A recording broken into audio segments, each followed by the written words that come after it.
কাদের? তাহলে আমাদের কি কোনো জানের মালের মূল্য নাই? আমাদের অবস্থাটা দেখছেন আপনারা একটু?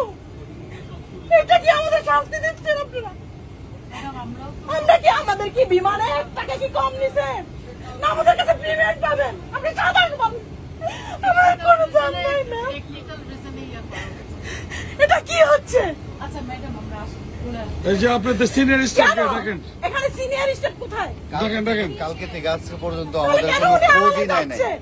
কালকে থেকে এই পর্যন্ত কোনো খোঁজ খবর কোনো কিছু নিচ্ছে না বাংলাদেশ বিমানে। 8:30টায় ফ্লাইটের কথা, সেখানে 9:40 এখানে বিমান ছাড়ার পরে এখানে এসে নাগপুরে ল্যান্ড করছে। বলছে যে ওয়েদারের সমস্যা, কোনো ওয়েদারের সমস্যা না, আগুন জ্বলছে তার জন্য এখানে ল্যান্ড করার পর থেকে কালকে থেকে এই পর্যন্ত কোনো আমাদের খোঁজ খবর নেয় না। আমার বিমানের যাত্রীরা প্রচন্ড পরিমাণে অসুস্থ, তারপরে কোনো খোঁজ নাই খবর নাই। কেন এখন এখানে 2 ঘন্টা কেন ল্যান্ড করবে? কি কারণটা কি?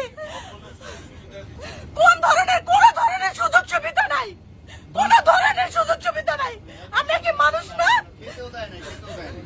আমরা প্রবাসী বলে কি তাই বলে আমাদের সাথে এরকমটা হবে? আমাদের বাচ্চা কাচ্চা পরিবার আমরা এখানে আসি পরিশ্রম করে, আমাদের কি কোনো দাম নাই? কেন বাংলাদেশে কি সরকারের কোনো কর্তৃত্ব নাই? ডক্টর উনিস কি করতেছে? উনি কেন এরকম করতেছে আমাদের সাথে?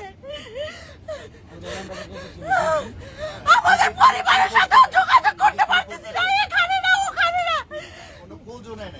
কোনো ধরনের না। বাচ্চা অসুস্থ, মানুষ অসুস্থ, দেখেন আমার অবস্থা হলো কি অবস্থা দেখেন আমার। প্রত্যেকটা যাচ্ছে এখানে প্রতিটা যাত্রী এবং এই যে আমার ভাইয়েরা আছে, বোনেরা আছে, আমরা গতকাল রাতে ওনারা খবর নিউজ করাইছে বাংলাদেশে, ওনারা কি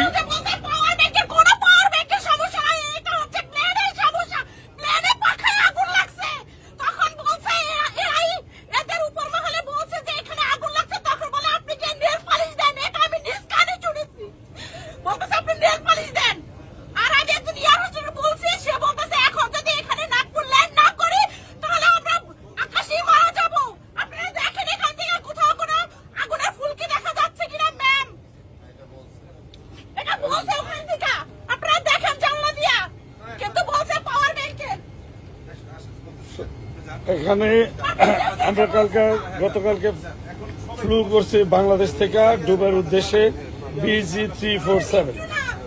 যা হোক, আমি নিজে খেলা দেখার জন্য দুবাই যাইতেছিলাম। খেলা তো দূরের কথা, খেলা কিছু দেখতেই পারবো না। আর ওনারা বলছে যে ওনারা নাকি আমাদের ফুল সাপোর্ট দিচ্ছে না করে না, এটা বলছে, কিন্তু এই যে এটা বলছে ওনারা আমাদের ফুল সাপোর্ট করছে নাকি ওনারা।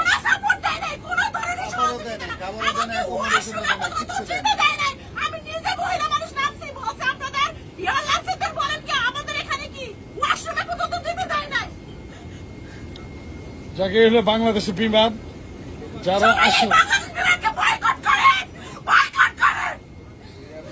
বাংলাদেশ বিমান আসলে আমাদের একটা প্রতিষ্ঠান এবং এটা আমাদের জন্য, আমাদের বাংলাদেশের জন্য একটা লস্ট প্রজেক্ট।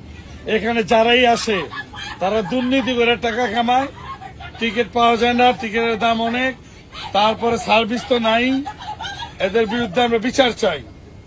এবং এই উপদেশটা যে থাকো তুমি, তোমার উদ্দেশ্য করে একটা কথা বলতে চাই যে তুমি এটা তাড়াতাড়ি তদন্ত করে দেখবা।